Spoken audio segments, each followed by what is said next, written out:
friends. Welcome to Revival Town Podcast. I'm Chuck Tate. That is Andy King. How you doing, mate? Doing good when I'm hanging with my favorite Brit. I was going to say I'm the only Brit, but you do know a few of this. You know Dave. I've hung out with your dad before. Dad, Dave, Mark, Mark. Right. Yeah. There are a few Brits that come around here, but yes. I guess I'm the only Brit that you do a podcast with.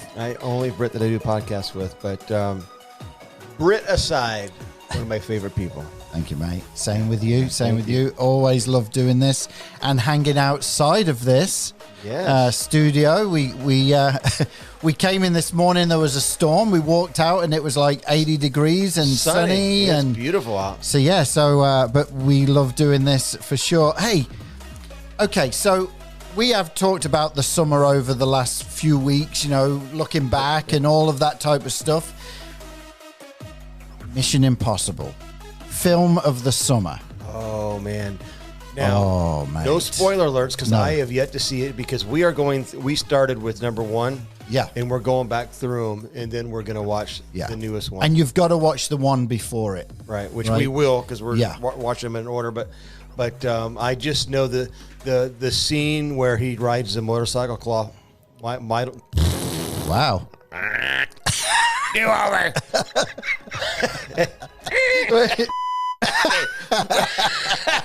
No, there's a part where he rides a motorcycle off a cliff, and he does his own stunt, and it's supposedly the most epic stunt in the history of movies. Would you say so? Absolutely. So I watched a bit of a documentary on it. Yes. The guy who is one of his right-hand men, Simon Pegg, is the English guy who's in all the movies with him. Right. He was standing at the side of the ramp where they did it and was filming it and was saying that was the first thing they did just in case it didn't come off. Oh. You know what I'm saying? Wow. And he also said that it was done 6 times and he had 6 seconds to pull his chute. So from the time he got off the bike to pulling his chute, they had 6 seconds to get the shots. And so they did it 6 times to get all the different angles and everything. That's remarkable. And when you watch it, it's brilliant how they do it, right? Now, is Tom Cruise in it? It's AI. Right. Well, hey, speaking of AI, that's what we're going to talk about today. Yeah, absolutely. You guys are going to love this episode, and our guest is a really good friend of both of ours. Yep. And we've all done ministry together in years past, and he used to be the pastor of Richwoods Christian Church in Peoria, moved to Arizona a few years ago, and believe it or not, he is living in a community that my grandma used to live in. Really? Yes. So I'm looking forward to talking about that with him, but I know this is going to be a really interesting Can you give us a bit of a tease on what he's talking about? So we're going to talk about how we can use the technology that is known as AI in ministry to advance the kingdom. It's going to be good. It's going to be good. And for people out there like me, you're going to learn a lot today because AI, and I just mentioned this to Chuck, the whole world of AI I am not familiar with. I'm not around it and that type of thing. I know people talk about it, people do it, people are using it, so Jim is a brilliant biblical teacher. Yes. You are going to really enjoy this conversation with Jim. This podcast is part of the Edify Podcast Network. Edify is a faith-inspiring app that brings together thousands of the best Christian podcasts in one place for your listening enjoyment. Cut through the noise and grow your faith by diving into the world's top Christian podcasts today. Download the Edify app for free from the App Store or Google Play, or by going to edify.app. That's EDIFI.app.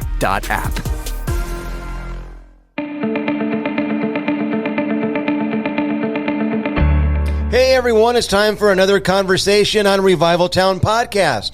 Our guest today, Jim Powell, is a pastor, the author of a book called Dirt Matters. He's a leader of leaders, and he's one of our good friends. We can't wait to talk to him. Jim, welcome to Revival Town.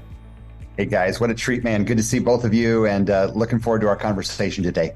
Yes, man. We all go way back, and you used to be the pastor of Rich Woods Christian Church here in Peoria before moving out west, which is where I was born. So kind of wild there. But there's been a lot of talk throughout the last couple years on this podcast where the number 41 comes up, and I need everybody to hear this. That the book 41 Will Come would not exist without you, Jim, because Jim is the one who took me to Rewrite Conference. We had Esther on a few weeks ago. Yeah. I wouldn't have met Esther. I wouldn't have known about the contest. And Jim, you believed in me. You pushed me. And I just want to publicly say thank you. Yeah, you're welcome, man. It was a treat. I believe in you, and I believed in your project, and still believe in it. And it was a treat to share that journey with you. Man, well. How many years ago was that? That was, man. Well, we went in 2013? 13, 14, something like that. Yeah, It's crazy. 2013, because the time I went back for the contest was 2015, something like that. Yeah, end of 2013. Wow. I just remember, we flew out, and it was a God thing. It was the fall, because when you asked me, I didn't honestly think I was going to be able to go because it landed on my wedding anniversary. And so I didn't expect Annette to get behind it, but she believed in it too. She's like, no, commitment there, mate. Yeah. You know. So, and then I lived with you guys for a while. That was cool. No, I'm kidding. Yeah. The thing I remember most, Andy, is everywhere we went, Chuck's like, "Can you buy my meal? I don't have anything." So that's, that was the biggest takeaway I had. So Yeah. The staff in author.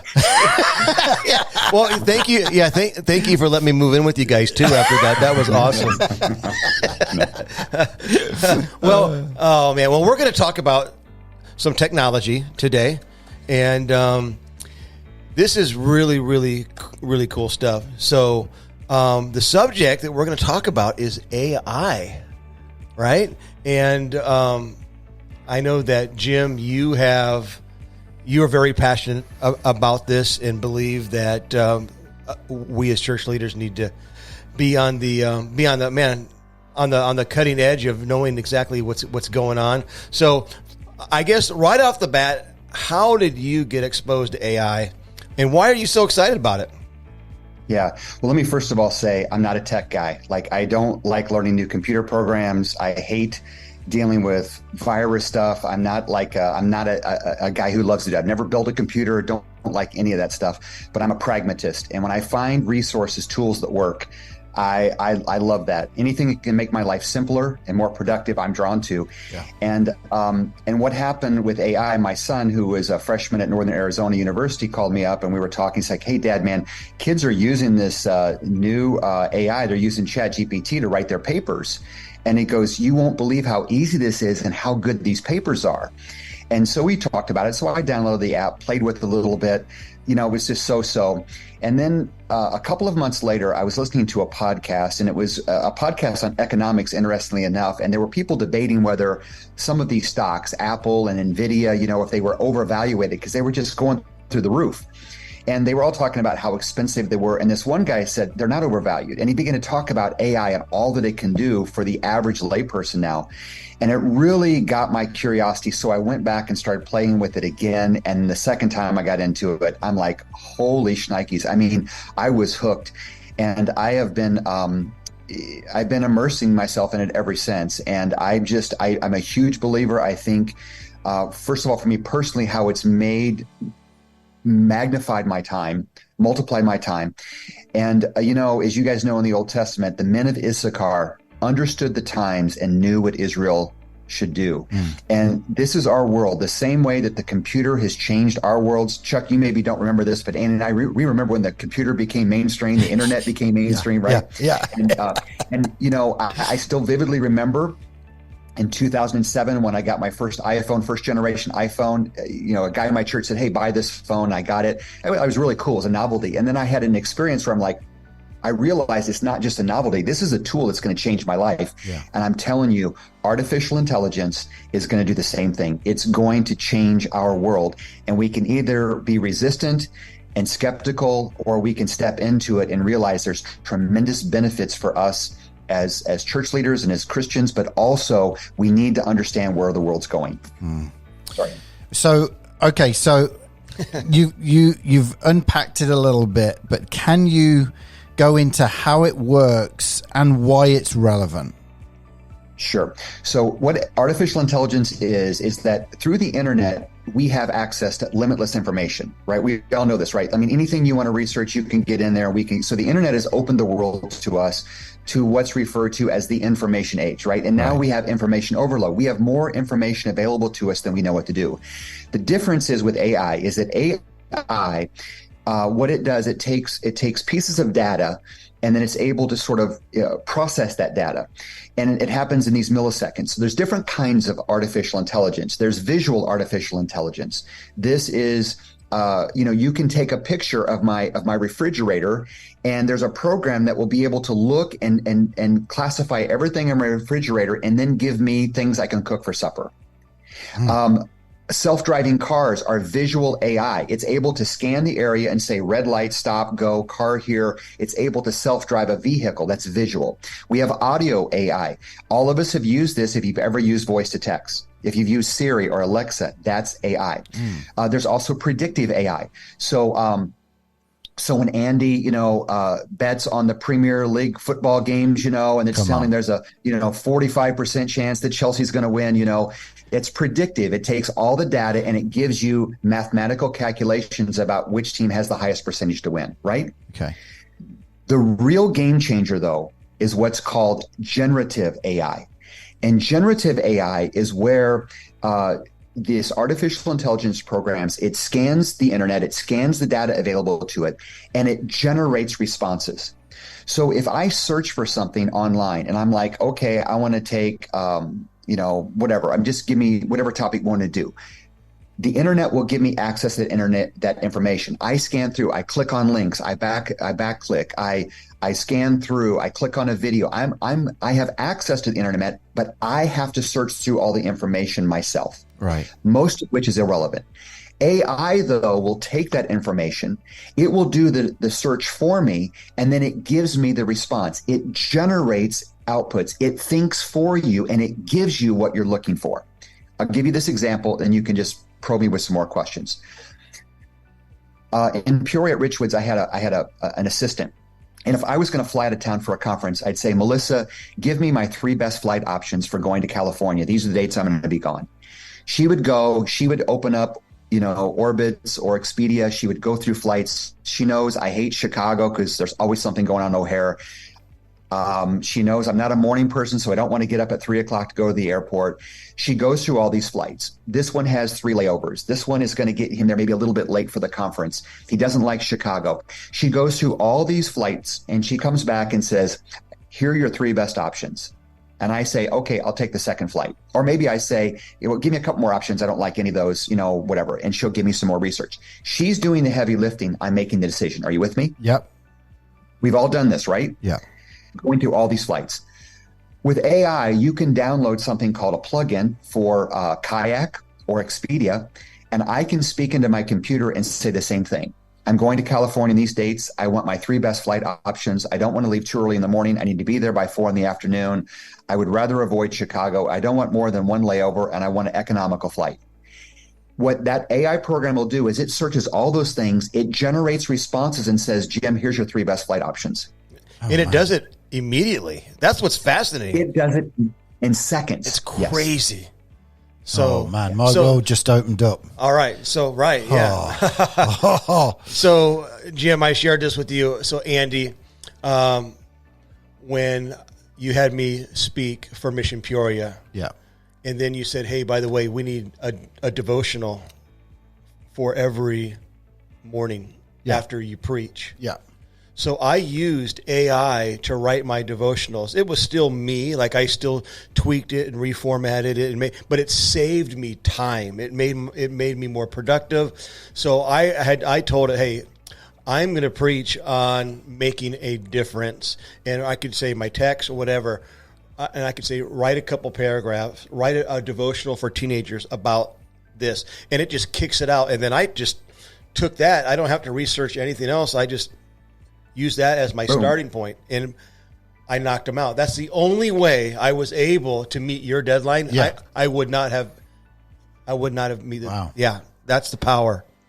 Wow. To tell you how significant this is, right now that we're recording this, the first part of August, the writers in Hollywood, the Writers Guild, are on strike. And if you look anywhere about the Writers Guild strike in Hollywood, you're going to see the main issue is compensation. The second main issue is streaming royalties, right? Because now streaming services are different than television stuff. But when you get beyond the money, the next issue you'll see on every chart about the Writers Guild, you're going to read about artificial intelligence. And here's why. Because they have already been using this.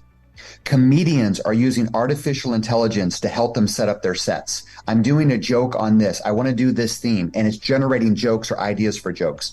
Musicians are able to write music. I want a song that's going to be this kind of a tempo or this kind of rhythm or this kind of thing, and it's pumping out the music for them. And in Hollywood, they've been using AI. And here's the reason why the writers have this as one of the major issues they're striking over. They realize artificial intelligence can write sitcoms, it can write dramas, it can write movies, and it can do all of this every bit as effective as a writer. So the average television program in Hollywood has between 5 and 15 writers on set writing the scripts for these programs. With AI, you only need 1 or 2 writers and AI. That's all you need to write a really quality sitcom or TV show. And these writers know they're going to lose jobs because AI is pumping out scripts that are every bit as good as these 15 people can put together themselves. Wow. And they want assurances that they're not going to lose their jobs. That's all in the background. You can research this. That's how powerful this is. It's not just that it generates content. It generates good content. I mean, it's incredible what it does. Well, I thought Chuck really preached really good at Mission Peoria. Now I know why. Well, Andy is right. For several years, he's been calling me up saying, Jim, can you help me? Tell me what to preach on. I sent him my notes. Now he just uses AI. So it's, Yeah. Well, I have a little surprise for you guys. I'm not here today. This is AI. Chuck Tate is not here. He is at home sleeping. No. So let's talk about the church for a second, because you believe that pastors in churches can use this, right? So how specifically do you believe that people like me can use this for ministry? So here's the thing, and we're going to talk about both these elements. It's going to be used, it can be used, and it's also going to be abused. Yeah. There's a real dangers and risks here, and we'll talk about those in a minute. But yes, I believe that people can benefit greatly because, I'll give you some examples. Last week I preached on the story, I'm going through 2 Chronicles. I preached on the story of King Ahaz, which was one of the worst kings in the history of Judah. And I entitled my message From Bad to Worse, because he just kept getting worse and worse and worse in his decision making. And so I'm like, you know what, I could really use a modern illustration. So I go to AI and I say, ChatGPT, and I say, give me some modern examples of people that have made bad decisions and compounded those bad decisions from bad to worse. Chuck Tate. Chuck Tate. That's right. In seconds, it gives me Richard Nixon, Watergate. It gives me Bernie Madoff, and it gives me Lance Armstrong. It gives me 7 examples. I'm like, Lance Armstrong is perfect. Now, What I would do in the past is I'm going to go and I'm going to search that on Google, and then I'm going to go through page after page after page trying to find a good example, right? We've all done this before, right? Yeah. And half of the stuff, the pages I click on are irrelevant, right? But you spend 10, 15, 20 minutes going through information trying to find what's going to help. AI generated my illustration for me in seconds. Then I was able to go back and say, tell me more about Lance Armstrong and what he did. And it generated and gave me the content. In less than a minute, I had everything I needed rather than spending 15, 20, 30 minutes looking for an illustration. That's what it will do. Right. So pastors can benefit from this greatly. There are also plugins, which is sort of the next level of involvement, where you can get plugins. It can control your calendar. It can set up appointments. It can respond to emails. It can for hardly, little minimal money, you can put a chat box on your church's webpage that will respond to people interactively.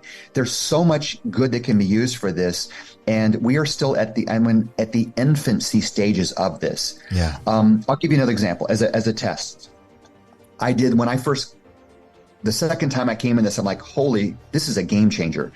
I said to AI, I said, what are some ways to generate visitors at my church? And literally in 2 seconds, 3 seconds is what printed out to me. There are several ways to generate visitors at a church. Here are some suggestions. A welcoming environment. Every one of these has like a one sentence underneath it summary. A welcoming environment. Create a warm, inviting atmosphere at your church. Ensure visitors feel welcome and comfortable. Community outreach. Engage in community activities. Online presence. Establish an online presence. Personal invitations. Encourage members to invite their friends, family, and colleagues to church.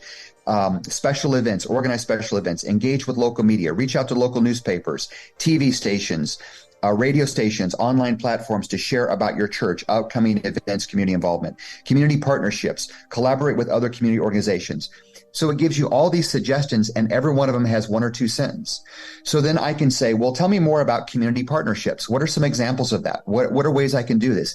So every time I have a question, it's going to go deeper and deeper and give me the information that I want. But here's one more thing I want to share. Here's the last paragraph of what it printed out for me. And by the way, I got all this in less than 1 page, 7 ideas on how to improve to generate visitors at our church. And every one of these you can probe deeper and deeper.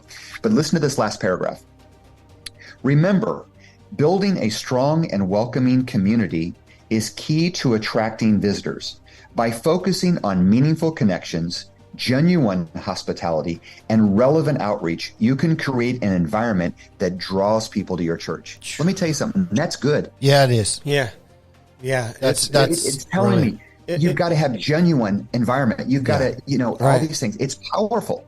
Yeah. Right. And for you to research, get online, use Google, I mean, there's there's going to be bunny trails and rabbit holes, and I mean, it's going to take so much longer. And the key to what you just said is it's kicking out good stuff. Yeah. The best possible answers. So obviously every pastor, every leader that's listening, you can become more productive overnight. Yeah.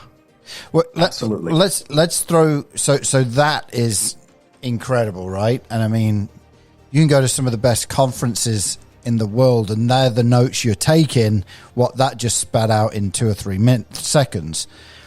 Right. What about the concerns that you have? Because you've delved deep into this as well. So obviously, there is a lot of good, but what are some of the concerns as well that you see? Yeah, so the concerns are real. So I think one concern is accuracy. It's not perfect, right? It's still learning. Yeah. So it's a model of learning that where the computer learns itself, and then it gets human feedback to help it learn even more. So right now, for example, ChatGPT, which is the best, most usable source for AI right now, they have a free version, they have a paid version, but it only has access to less than 1% of the internet. Man. All right. So as it gets more information, it's going to get more stuff, but it's got to sort through and it's got to print out facts. And so it's not always 100% reliable. It's getting more reliable. The other piece of the accuracy issue is because it gets human feedback. Another macro concern that I have is this, is that if we do not have Christians engaging in this tool, it is going to be very, very slanted to the left. Very, very slanted to anti-godly perspectives. I'll give you an example. I did a chat the other day, and I said something about, give me some examples of people, modern people that are being unjustly or unfairly treated. And one of the 5 examples that popped up were climate activists. And I pushed back on ChatGPT. I said, by the way, it's called ChatGPT because it's like interacting in a conversation. So I push back and I say, I don't agree with climate activists being part of this list. I go, they have vandalized artwork. They've vandalized people's personal property. Yeah. They've stopped traffic that hindered people from getting to their jobs and medical treatment. And ChatGPT came back and said, you're right, Jim. There are always fringe people of every group that are doing more harm than good. But I'm giving that feedback saying, I think this is a bad illustration of what I'm asking for. Yeah. If Christians don't engage and give that feedback, the computer is never going to learn. Are you with me? Yeah, yeah. Wow. So we have to be engaging in these tools because artificial intelligence is learning even as it's taking all this data and trying to generate it. And so if we don't have Christian voices helping speak into it, the people that are speaking into it are going to hijack it. But here's my other concern I would have that are more practical for pastors and church leaders and Christians. One is that it can enable us to be very lazy because I've done some things like, I said, I have not used this yet, but my secretary or my office manager said, hey, I need my newsletter article for next month, next week. And so I'm like, okay.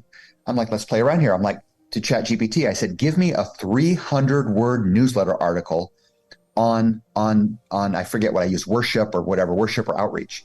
Boom. In seconds, I have my 300-word article. I said to ChatGPT, I like the article. Give me a couple more scripture references, though. Boom. I have the same article with scripture references. I mean, it generates this content. I'm telling you guys, I can go to ChatGPT and I can say, give me a 20-minute presentation on the effect of quantum physics on third world environments. And it will print me out a speech for 20 minutes. I don't know anything about quantum physics or how it affects the third world, but I can sound like an expert. Do you make sense? Because it generates such good content.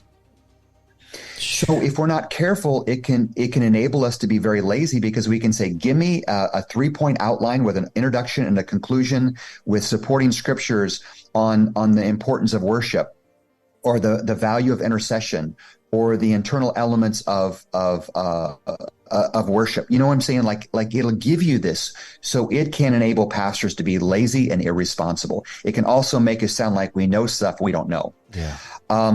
The other piece of it, though, is that the other piece of this that is concerning to me is that, the Old Testament warns us. It says, do not put your confidence in princes. Do not put your confidence in horses. Do not put your confidence in all these things, but trust the Lord. And as we get more proficient in technology and it gives us these great tools, it's easy for us to put our confidence in the tools and not in the Lord. Yeah. Because ChatGPT can never pray for me. Yes. It can never form my character. It can never produce the fruit of the Spirit inside of me. And it actually can enable me to when those things are not being formed inside of me. And so in those things, like the Pharisees of old, right, it can actually make us worse if we're not careful, even though we're getting all this great information in our head. Wow. Yeah, it's really, really good. So obviously we discussed how pastors can use it. We've discussed the benefits of it, the dangers of it. How about those who are listening? They're not a pastor, they're not a leader, but they're like, wow, how do I use this? What do I do? What would you say to them? So the first thing I would say is, you just got to play with it, right? I mean, you're watching preseason football this weekend, grab it and just play with it. Now, the best option is to download ChatGPT. It's a free version. There are multiple different kinds of AI. There's actually a race right now. You've got ChatGPT, which is basically partnering with Microsoft and OpenAI. You've got Bard, which is Google's form of AI, and then now Meta is developing one called Llama. So there's different versions, but I think ChatGPT is the easiest, the best. But this is what helped me turn it around for me. As someone said, when you download the app, find a subject that you are incredibly passionate about or you love, or find a subject that you know really, really well. Okay? And then begin an interactive conversation with that. So, I love to collect sports memorabilia, baseball cards, vintage baseball cards, football cards. So I ask some questions about that. And then I'm like, well, I obviously, I'm a pastor, know a little bit about the Bible. So then I'm like, to ChatGPT, I say, tell me the difference between egalitarian and complementarian theology. And it printed out about a 3-paragraph summary. And I'm going to tell you what, I was blown away by how good the summary was. I said, well, tell me more about what are the biblical arguments for egalitarianism? What are the biblical verses used to oppose egalitarianism? What are the verses for this? And the more deep I went, the more blown away I was. So start a conversation. Remember, chat, GPT. It's chatting. So let's say you want to talk about, the Chicago Cubs, right? So tell me about the history of the Chicago Cubs. Why have they sucked for so many years, right? I mean, you can do this kind of thing, Chuck, right? Check date. So tell me about the Cubs' history, and what are the reasons why they've only won one championship, whatever. Like you can just have these conversations and go. And so the important thing though to remember as you're dealing with this is that the free version of ChatGPT is limited. It basically has data that was only loaded up to 2021, about 1% of the internet, and most of that is through Wikipedia.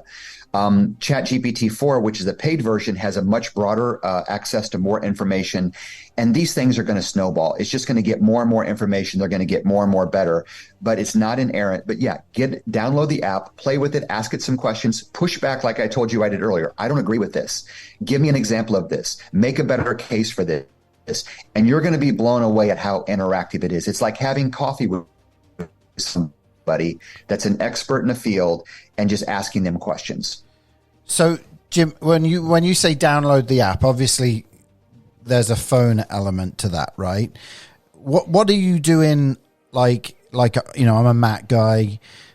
Is it an because you can't talk to the computer. Now, some of Microsoft stuff you can.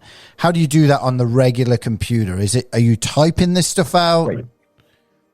Yeah, so the same thing. So you can do the app on your smartphone, the ChatGPT app. Just start with the free version, and then you also can do it online. So the ChatGPT version on your computer is called OpenAI.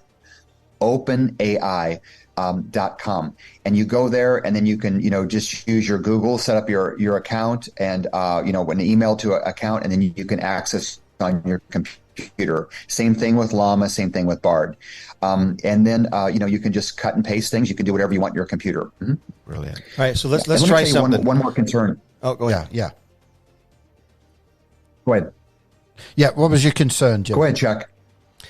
Oh no, go ahead. This is Sorry, we got some lag here. Yeah, this is a big one that I forgot to mention earlier. There's also an ethical component of this that we have to sort through that I don't have. I don't know where the boundaries are. But we all know pastors that we know or we've heard of that have taken a sermon, they've used it as if they're outline. They took a sermon by Stephen Furtick, they gave the same outline, they didn't give credit to Stephen Furtick, they got in trouble, right? We all understand plagiarism.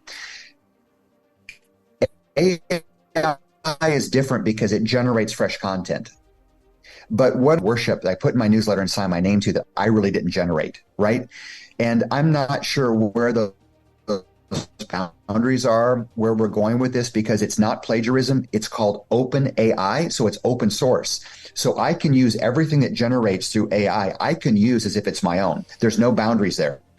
But as a Christian, there are some ethical boundaries, and we've got to sort those through. And I don't know what that looks like. It's at the elementary stages of this. But that's my other concern I forgot to mention earlier. I wanted to come back to. Sure. All right. Well, I was going to try something here. Are you doing an experiment over there? I want to. I haven't done one. All right. So I have it on my phone. Okay. So I use the online version that Jim just said, which is OpenAI, chat.openai.com, and I've used it for a number of things, including just, for example, getting together with some young people. I need a game, and it just kicks out games. You don't have to Google stuff, and honestly, it's just been unbelievable. I've had it write scripts for me for TikTok because I'm on TikTok every day. So because he's one of the cool kids, Jim. Just so you know, Chuck is one of the cool kids. Yeah. Right. So I have it right here. So I'm going to ask it just to tell me about Revival Town Podcast. See what comes up. Okay, all right. It's gonna be dangerous. Okay, so I'm going to have to type it. I'm not. You got to turn the phone on first. I haven't used the. Oh, it's going to access my microphone. Okay, here we go. Tell me about the podcast, Revival Town Podcast. And I'm going to guess nothing's going to come up, or very little. We'll see, though. Okay. It's converting. Oh, you're right. It says, I apologize, but as of my last knowledge, update in September 2021, I don't have information about Revival Town podcast. It is possible that the podcast was created or gained popularity after that date. What date was that? September 2021. We started. So we started then. Yeah. And 2020. Here's a good example, though. Yeah. 2020. So here's a good example. So, as I said, the initial version of ChatGPT, it gleamed about 1% of the internet, and most of that was from Wikipedia. So if you don't have anything on Wikipedia about your thing or anything, it's very hard if it was also nothing before 2021. Okay. Now, I told you earlier that there are plugins that you can add. So one of the plugins that I use is the Bing plugin, Bing search engine. So Bing partners with ChatGPT. So when I go to Bing, I can actually plug in and partner with ChatGPT. Now, what Bing does is it searches the current internet and then it gives me a response. So when I do the same search Chuck just did, here's what it says. Hello, this is Bing. I'm glad you asked about Revival Town Podcast. It is a lighthearted podcast that highlights people and movements around the globe who are making a difference. The hosts are Andy King and Chuck Tate, who are both pastors and friends. They interview guests from various backgrounds and fields such as musicians, authors, athletes, missionaries, and more. They hope to share stories of revival, hope, and faith from their experiences and perspectives. The podcast aims to inspire, encourage, entertain listeners with humor and wisdom. If you're interested in listening to Revival Town Podcast, you can find it on Spotify, Eddie's Audible, or their official website. You can also follow them on social media and check out their merch store. I hope you enjoy the podcast and learn something from it. And it gives me footnotes. Gosh. That is crazy. That is absolutely crazy. Oh, that is so wild. So once again, that's the next evolution of this. That is what happens with the plugins, because ChatGPT was just sort of, listen, this thing started. The app was launched in November of 2020. It already has over 100 million users. And by the way, less than 15% of them are American. Because it's worldwide. Academics all over the world are using this, but you have these plugins that are being pumped out every week and every month. You're getting more and more plugins, and they're able to fill in the gaps to be able to say, we can do this. So Bing has partnered. And so Bing has their search engine combined with AI to where it searches all their stuff. It pulls up all the stuff we would do if we did a search on Google or Bing. And then, what it does in seconds, it searches through that and then it plugs out what I ask for. It does the heavy lifting for me. And as you saw, it's a pretty good summary of your podcast, isn't it? Yeah. So is that, okay, so this might be too technical, but so is that like the information that was there, is that being pulled from our website? Is that being pulled from reviews? Where are they getting it from? Great question. Great question. Andy, it does all that in milliseconds. It searches your website. It searches reviews. It searches blog posts. It grabs all that data and spits it out quickly. Let me give you, and it summarizes it. It makes it concise and palatable, right? Yeah. Let's do another one. All right, right now. Let me use. So I'm gonna ask about Dream Center Peoria. Okay, right? This could be dangerous. So I'm gonna send you. There's been a few bad reviews lately. So just all kidding. right. So let me do this right here. Let me pull it up here. Bing here. I started to do this. Let me see here. Okay. This is such a great episode. Yeah. You talk about something that's people aren't messing with, Yeah, you guys. I keep trying to do this, and it keeps hearing your voice and doing it. So sorry. Let me see. Okay, let me go. Tell me about Dream Center Peoria. Hello, this is Bing. Okay. Tell me about Dream Center Peoria. Okay, so here it is. Now it's responding. Searching for Dream Center Peoria. Okay, Dream Center Peoria is a faith-based nonprofit organization in downtown Peoria. Nonprofit organization located in downtown. Dream Center Peoria is a faith-based nonprofit organization located in downtown Peoria, Illinois. The mission is to impact families living in poverty, starting with kids and youth. The core of their values of their organization are dignity, compassion, and purpose. Dream Center Peoria offers varieties, programs, services, et cetera, et cetera. That is crazy. That is absolutely crazy. And then it says, led by an incredibly charming and handsome man named Andy King. Oh, no, that's not in there. Well, I was typing really fast, Jim. Yeah. Oh my goodness. That is crazy. Wow. So you see what we have here, guys, and I'm telling you, in 1980, there was a guy named Ivan Toffler who was a futurist, and he was the person who coined the phrase information overload. He said, we're going to enter into an information age, and people are going to have information overload. And so the book, The Third Wave, said there are three main waves in the Western world. There was an agricultural wave, there was the industrial revolution, and he says we are entering in an information revolution, right? Which we're right in the middle of. More information we know what to do with. I truly believe, guys, that AI is the fourth revolution because it can sort through all of the information we have available now. Developing apps right now for doctors. So you and Chuck and I both, we have spouses that have had a lot of health issues, right? We know what it's like to go to a doctor and say, I don't know what's going on. Yeah. And then you go to Mayo and you get to meet with a team of 3, 4, 5 doctors, right? Imagine if they take all these doctors from all over the world that they start taking all this data together, research, and your doctor's able to take your symptoms and plug it into AI.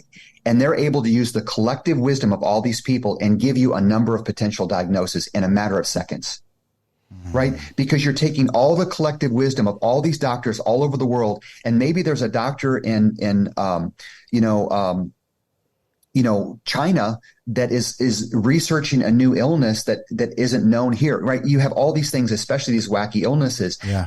That's the kind of way this is going to be because it sorts through all these tons and tons of data and it's able to search it in milliseconds and then spit out what it was that you're looking for. And then if you want to take a path, when I just did this with, the Revival Town podcast, you know what I could say, my follow-up question could be, well, tell me about some of the specific episodes. What are their most viewed episodes? Tell me about some of the reviews. And I can ask exactly what I want to know about Revival Town, and it will give me the answer to my specific questions.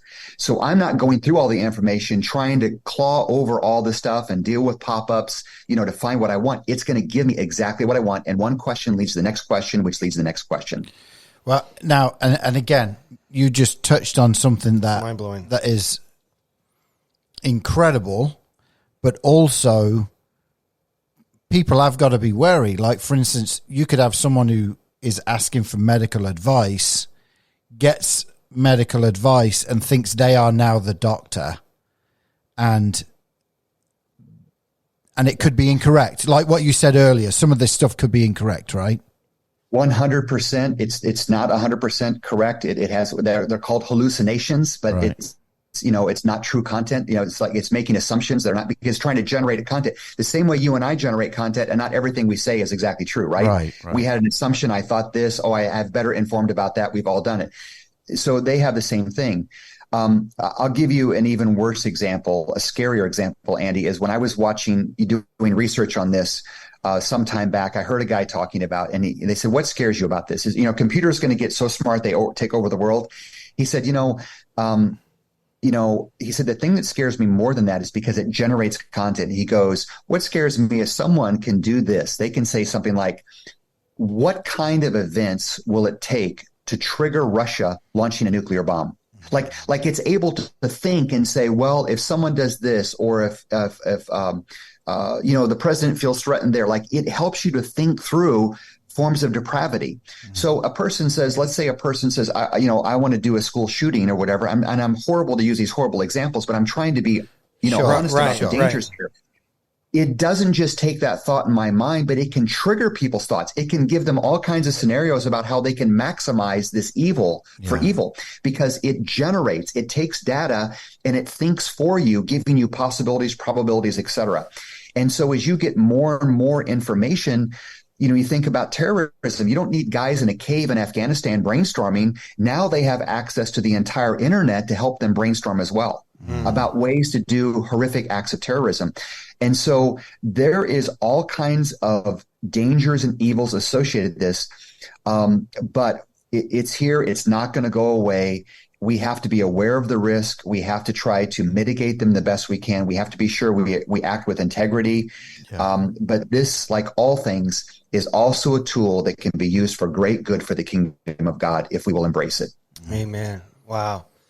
That is really great, man.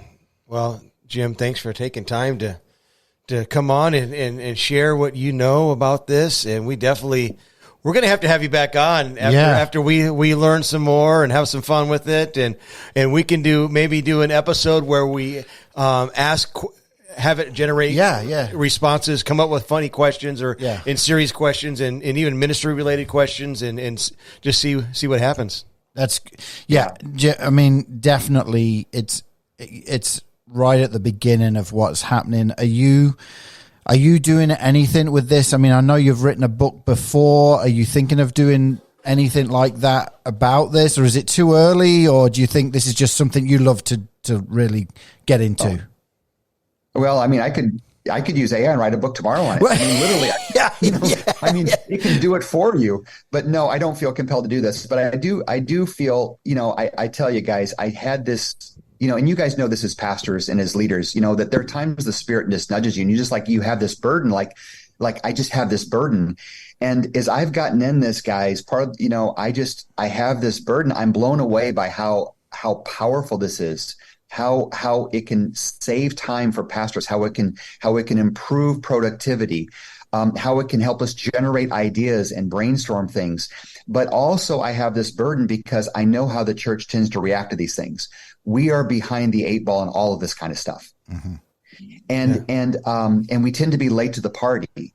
And this is where the whole Wayne Gretzky quote, right? The key to being a great hockey player is not going to where the puck is, it's going to where the puck's going, right? You're trying to anticipate where it's going. This is where the puck is going. And we've got to start moving there now, because as I gave the example earlier about climate change activists, if I'm not giving input into ChatGPT, it's never getting that human reinforcement that's going to help it learn, right? That's because we can push back and we have some influence in where this is going, but it helps me be more productive. And I think pastors and church leaders and Christians can help on this. Let me give you one final example. I went into a hospital visit last week and I was really tired. And so I thought to myself, wow, well, I wonder if ChatGPT can help me generate some verses. I was just more curious than anything. And so I asked ChatGPT, I said, what are some verses that I can share with people that are facing end of life? And literally in 2 seconds, it gave me 10 Bible verses, right? Yeah. So, Psalm 23, Revelation 21:4, John 14, mostly familiar with. There were a couple ones I like. That's really a fresh verse, right? But then I want you to listen the end of this, the last paragraph. After it gives me my 10 verses, it says this: when sharing these verses, it's crucial to approach the person with empathy, understanding about their personal beliefs, and considering the context of their situation. Ensure that these verses and the messages resonate and offer genuine comfort. I mean, how pastoral is that? Yeah, right. Yeah. What it's saying to me is, Jim, I'm giving you these verses, but don't just throw these verses in a person's face. Be sensitive to where they are. Be compassionate. Be authentic. I mean, this just shows you the kind of potential this has. So you have a day, you've got brain fog, you're just dead, you can't think of anything, but I've got to write this article, right? It will help you think through these things. It will help you be more productive. And once again, it's where the puck is going. We need to be engaged in it. And so I'm very passionate about it. And I have nothing to gain from this, right? I'm not gaining anything except I just want to help pastors. And I want the church to get ahead of the curve on this, because my children do not know of a world without smartphones and the internet. All right. My mother was raised in a house that had an outhouse. They had no indoor plumbing until after she graduated from high school. I don't know what that's like. My kids don't know what it's like to live in a world without computers, personal computers, smartphones, and the internet. My grandkids are going to raise in a world that don't know what it's like to live without artificial intelligence. To have these programs that think for you and generate responses. And so we have to get ahead of it. We have to be participating in it, not just blindly shutting our mind and saying, well, that's evil and I'm not going to mess with that. Can't do it. Brilliant. Well, Jim, would you lead us in prayer? I know this is a deep subject. What I love is you don't have your head in the clouds where you think like everything with AI is brilliant. There are concerns as well. Could you help us just through prayer, pray through this whole topic, whether it's for the pastor who's wanting help or whether it's for someone who even may have medical issues and are like, I don't know what's going on. And this may be a way they can at least start a conversation with the doctor because they now have a little bit of information to take in there. Could you lead us in prayer a little bit? Yes, I sure would love to. Thank you. Dear Heavenly Father, we thank you for this conversation today. I thank you for the people that are listening. And I pray, Lord, that you will help us to be wise stewards, to understand the times that we live in and how we should respond. I think about the Apostle Paul when he went into Athens in Acts chapter 17, and he's surrounded by all these idols, and he begins to speak to the people about one of the idols, about an unknown God, and he used that as a platform to tell them about Jesus. And I pray, Lord, that you will help us as we interact with this incredibly powerful, incredibly helpful, but also incredibly dangerous platform, to be able to leverage this in ways that will advance your kingdom. Also, God, help us to be mindful and ethical of the dangers of this. And I pray, Lord, you also give us courage to step forward, not with fear, but with confidence in you and trust in you. I pray, Lord, that those that are overwhelmed by this, that you will help them just to step in with baby steps, or if they're not ready, that's fine too. But Lord, help us not to approach the future with fear. Lord, we know you're in control, and ultimately, dear God, we know how the story ends. So help us to step in with confidence and with faith, and may you help us to leverage this tool to better our churches and to better our walk with you. In Jesus' name we pray. Amen. Amen. Amen. Thank you so much, Jim. And well, how can people connect with you? And they're like, I got to get a hold of this guy. I need to follow him. Well, I'm not as active as I used to be on social media and stuff like that. I'm not blogging or anything. I really feel like when I left, Illinois, the Lord was calling me to less and not more. And, I miss everybody in Illinois, and I miss Rich Woods. I'm so proud of Chad, though, and where he's taking the church. But I'm more, it's just less for me right now, if that makes sense. Yeah. And so but I am on Facebook. You can find me on Facebook, Jim Powell, obviously, if you and find me there. I do a little bit on Twitter, but Twitter's more about my hobbies than doing ministry per se. And also, I do my church here in Arizona. We do have a webpage, and so I have, the sermons are uploaded. I have some Bible studies on there as well. But that's Palm West, PALM, Palm West Community Church .org. And you can go there to learn more about me as well and see some of my teachings. Great. Well, Jim, thank you so much for coming on today. We always end the podcast with the big three questions that have got nothing to do with what we've just talked about. And so, Chuck, you want to start? You want me to start? What do you want to do? You can go ahead and start, because I got to ask ChatGPT. What question should I ask Jim? Okay, all right, go ahead, Andy. Okay, what do you miss most about Peoria? That's the people. Question. Yeah, I miss the people. Definitely, we miss the people at Richwoods. We miss our friends. We miss the community there, the other pastors. Miss the people. Okay. Well, good. We miss you. Yeah. So my question is in regards to what is behind you. For those that are watching, they might be able to tell that there is a plaque with baseball cards on it. Who is your favorite baseball player, or what card is your favorite? Oh, good question. Or most meaningful? I probably would say I've got a 1954 Jackie Robinson is probably my favorite card. Whoa. Yeah. I've also got I'm a Kansas City Chiefs fan. I've got a Patrick Mahomes 10, a perfect. It's, when you get into baseball cards, you get advanced, they start grading cards from quality of 1 to 10. And so I've got a perfect 10 Patrick Mahomes card that's pretty valuable. Yeah. Whoa. Wow. Hang on to that one. Behind me, and just so you know, behind me, this is my collection. So one of my projects I'm on is there's 35 Hall of Fame quarterbacks in the NFL. So I have 34 of the 35 Hall of Fame quarterbacks rookie cards.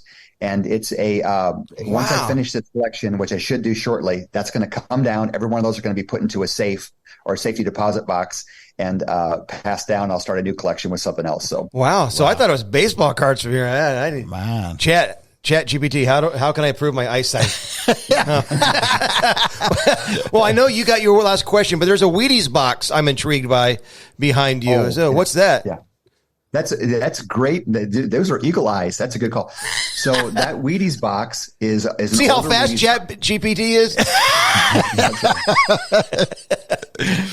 By the way, let me tell you a great story about Wheaties, and I'm going to tell you what's inside the box. This is a great story. I think it's relevant to our conversation, even though we're not supposed to be talking about the conversation anymore. But you know that Wheaties, that Wheaties has the same recipe today than it did in the 1920s. Really? Wow. They haven't added any. The same recipe. Why is Wheaties still around today, almost 100 years later? It's because the box changes. The person on the cover changes, but the content stays the same. There's a powerful lesson to us about church, about we have to be aware of what's happening around us. Keep the message the same. Keep God's word in the center. But the programs, tools, resources, promotions, all that other stuff needs to change with the times to communicate the gospel, but the core stays the same. So one of our core values is same message, different language. That'll preach. I'm going to use that. I'm going to start calling you ChatGPT.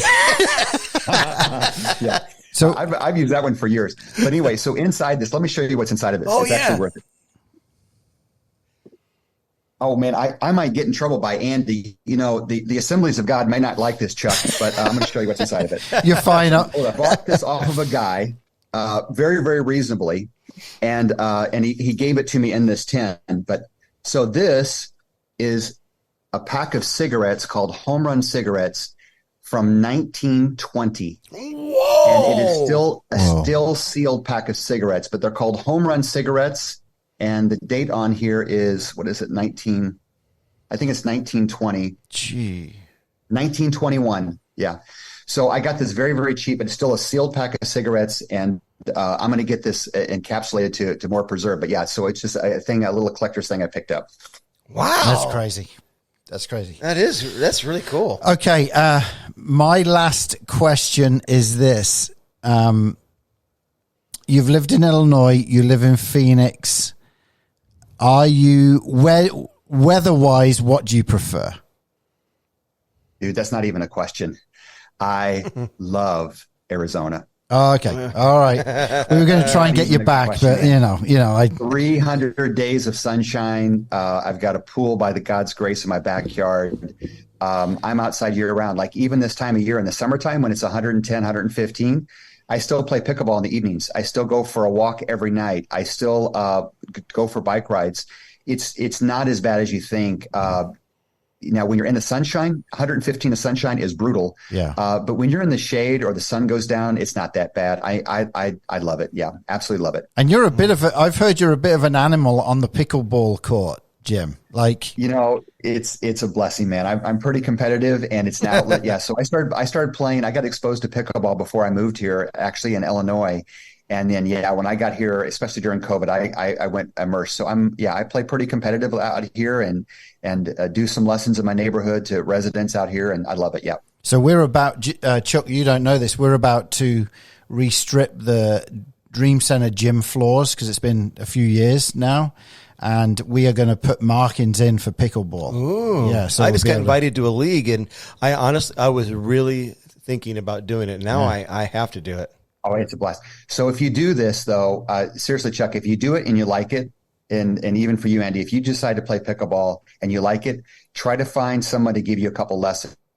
And we like to say it's like people think about this easy game, but it's really a lot like chess. And it's a little bit like golf in the sense it's very technical. And the more you learn how to play with strategy and stuff, you'll get much better, much quicker.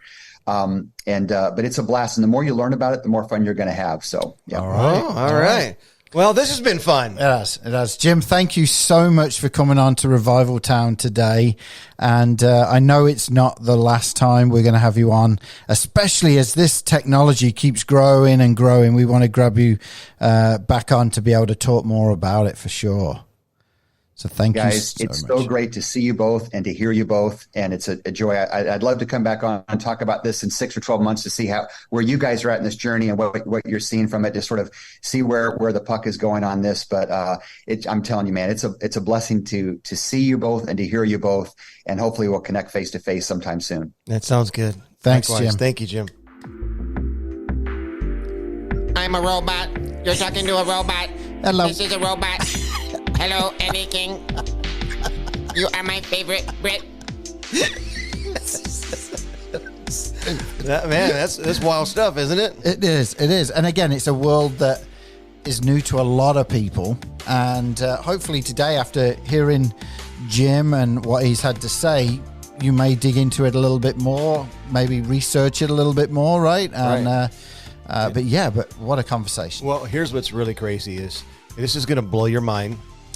But for those of you that just watched, or even if you listen, it's still the same. But that wasn't really Jim Powell. That was AI. He wasn't even here today. I'm kidding. He's kidding. But intriguing stuff. So please jump into that world if you want to look into it more. I mean, it's not for everyone, right? But definitely can be used for the gospel and for good. Right. I've used it. It's helped me to get some time back for when it comes to productivity, like we talked about today. It's really helped me a lot. Good. So it's a tool. It doesn't replace me writing, but it's a tool that helps me. And with all kinds of stuff, like we've said. But anyway, great stuff. Thank you, Jim Powell. Man. You know what's next? All right, let's do this. This is Tate and his mate. This is where I get to throw an English word, phrase, or rhyming Cockney slang. It sounds like Mork and Mindy or something like that. No. Hey, Shizby.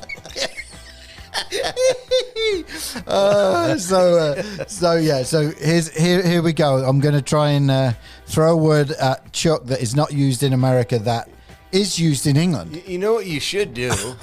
It's too late to do this, but if you have oh my goodness, we talked about the whole episode. My mind is blank. If you have ChatGPT, okay, do you have it? I have no idea what you just said. Other than, we talked about it. Yeah. But you could have asked, hey, give me some English slang that's not known in America, and it will give it to them. So, well, perhaps we'll do that in the next few weeks. Yeah. All right? Because we weren't prepared today. Yes, right. We will get it together. Okay, we can wait for another time. So give it to me. Okay, you ready? I'm ready. Stop taking muggies of me. Stop taking boogers from you? Muggies. Muggies. If I ever get another dog, I'm naming it Muggies. Hey, Muggies! Stop taking muggies of me. Stop taking muggies from you? Of me. Of you. Stop taking muggies. Quit taking muggies. Well, because you used it in context, I'm going to guess taking pictures. Bad pictures. Oh. So apparently this is what the young ones are saying in England. Yeah. When Judah and Phoebe were over just a few weeks back, we were taking pictures and stuff, and Phoebe was like, "Stop taking muggies of me," and I was like, "What?" And so muggies means bad pictures. Muggies. Muggies, not boogies. No, I said muggies. like a buggy, but a muggy. Yeah, a muggy buggy. We must end this podcast now. Oh, well, thank you so much for listening to Revival Town today, and make sure you are checking us out next week. Check out the merch, okay? We've even got some Tate and his mate merch with different words that we've thrown out over the years. And so that's all on revivaltownpodcast.com. And we want to make sure you're getting that. Send us a picture of it. Send us a muggy. Right. Send us a muggy. I think let's say this fall we need to unveil a couple new merch items. Okay. Yeah. Okay. Right. All right. We can do that. Yeah. Yeah. Okay. All right. See you next week, mate. Bye-bye. Bye-bye. Goodbye. No. Thank you for listening to this episode of Revival Town Podcast. Make sure you're following us on social media and remember to subscribe wherever you listen to podcasts. For more information, head on over to revivaltownpodcast.com.